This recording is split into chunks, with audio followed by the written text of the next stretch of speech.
Terungkap Ferdy Sambo transfer ratusan juta, pengacara Brigadir J curigai pencucian uang. Sosok Ferdy Sambo kembali dicurigai telah melakukan tindak kejahatan lainnya. Pengacara keluarga Brigadir J Martin Lucas Simanjuntak membeberkan analisanya. Kali ini, Ferdy Sambo dan Putri Chandrawati diduga melakukan pencucian uang.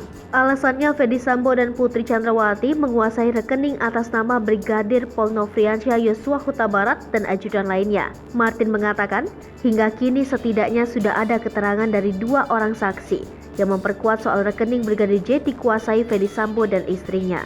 Lebih lanjut, Martin pun mempertanyakan berapa sesungguhnya penghasilan Ferdy Sambo sebagai polisi per bulan dan juga istrinya Putri Chandrawati.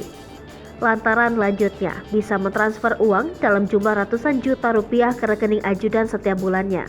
Bahkan sambung Martin, PPATK seharusnya bukan hanya menelusuri setelah Brigadir J tewas tapi setahun ke belakang.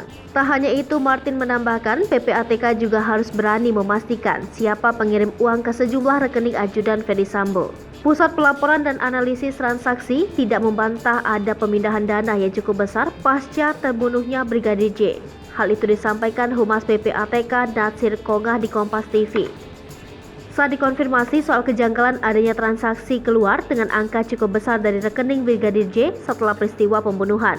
Namun, Natsir menegaskan PPATK tidak bisa memberikan informasi lebih detail perihal transaksi tersebut karena hal tersebut hanya boleh disampaikan kepada penyidik dan bukan konsumsi publik. Timothy kembali bertanya kepada Natsir perihal gambaran adanya pemindahan dana 300 juta rupiah dari rekening Brigadir J seperti yang mengemuka di publik. Apakah PPATK dapat mengetahui asal-usul sumber dana tersebut? Lebih lanjut, Natsir pun menjelaskan apa saja yang menjadi bagian dari transaksi keuangan mencurigakan. Menurutnya, transaksi keuangan mencurigakan adalah transaksi keuangan yang menyimpang dari profil, karakteristik, atau pola transaksi dari pengguna jasa yang bersangkutan.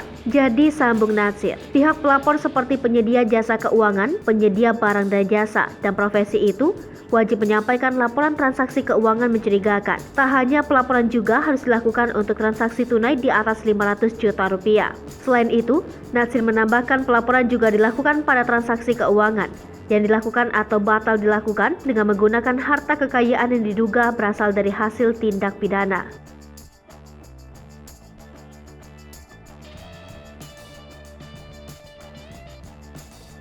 Hai pemirsa Sri Popo TV, jangan lupa komen, like, dan subscribe, serta tonton terus berita-berita terupdate lainnya ya.